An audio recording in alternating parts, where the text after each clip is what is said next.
नमस्कार दर्शकों, मैं प्रेक्षा पांडे हिंद न्यूज .live की इस खास पेशकश में आप सभी का स्वागत करती हूँ। आज हम बात करने वाले एक ऐसे व्यक्ति के बारे में जो नाश्ते में नेताओं को खाते थे। सुनने में थोड़ा अजीब है ना, लेकिन भारत के 10वें चुनाव आयुक्त तक टीएन सेशन के बारे में ऐसा ही कहा जाता था।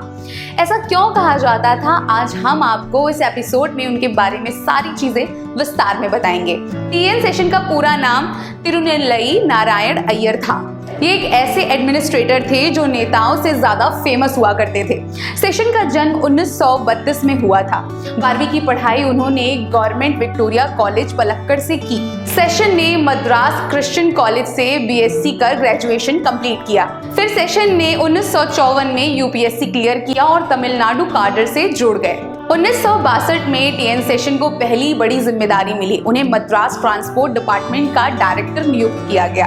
ट्रांसपोर्ट डिपार्टमेंट में पहली बार सेशन को बड़ी जिम्मेदारी मिली थी और आते ही उन्होंने सबकी नींद उड़ा दी थी। ट्रैफिक के नियमों को लेकर सेशन काफी स्ट्रिक्ट थे। खुद वर्कशॉप में रहकर सारा काम देखते थे।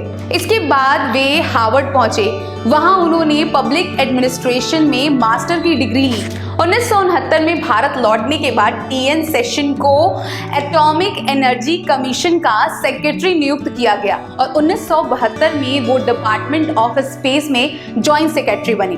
1985 में राजीव गांधी सरकार में उन्हें पर्यावरण और वन मंत्रालय में सचिव का पद मिला।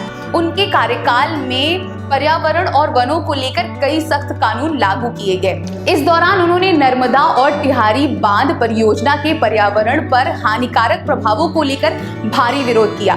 जंगली जानवरों के शिकार को लेकर भी वो काफी सख्ती बरतते थे। एक बार सेशन अपने ऑफिस में बैठे थे, तभी उन्हें टीवी पर एक खबर दिखाई दी। वहां लिखा था 2 टाइगर्स किल्ड। फिर क्या था, सेशन ने पूरा ऑफिस सिर पर उठा लिया। तमाम अधिकारियों को तलब किया गया। 2 बाघ मारे गए हैं। क्यों और कैसे? सेशन को कोई बहाना सुनना नहीं था।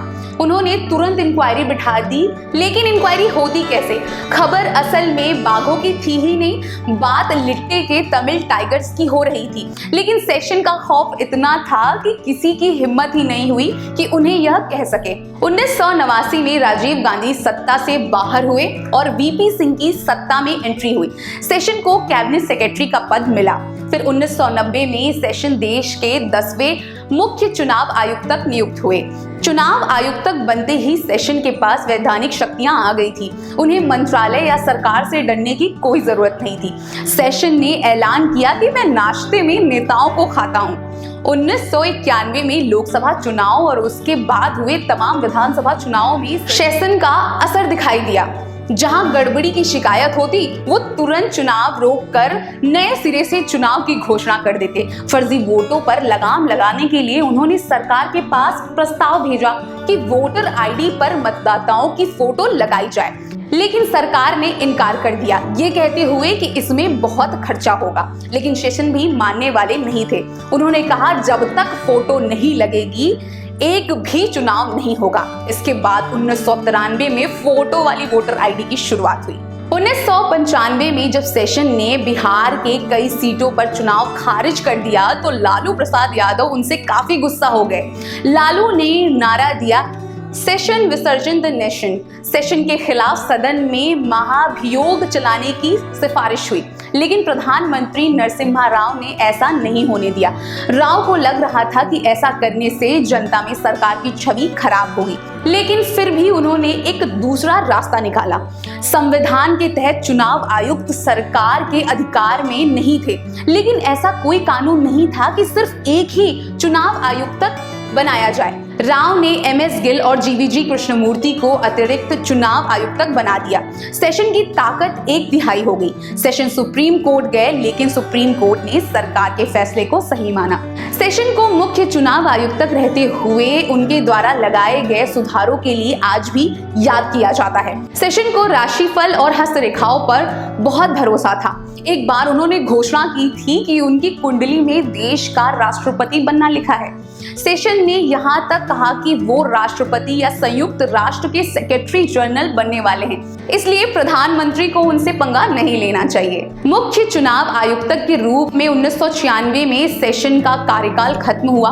1997 में उन्होंने स्वतंत्र उम्मीदवार के रूप में राष्ट्रपति के लिए आवेदन पत्र भरा, लेकिन उन्हें सिर्फ 5% वोट मिले। 1999 में उन्होंने कांग्रेस के टिकट पर गांधीनगर से लाल कृष्ण आडवाणी से चुनाव लड़ा, लेकिन यहाँ भी उन्हें निराशा हासिल हुई।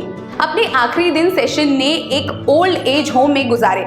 उनके बच्चे नहीं थे। जायदाद के नाम पर उनके पास किताबों का एक बड़ा संग्रह था। डिमेंशिया के चलते आखिरी दिनों में वे उन्हें भी नहीं पढ़ पा रहे थे।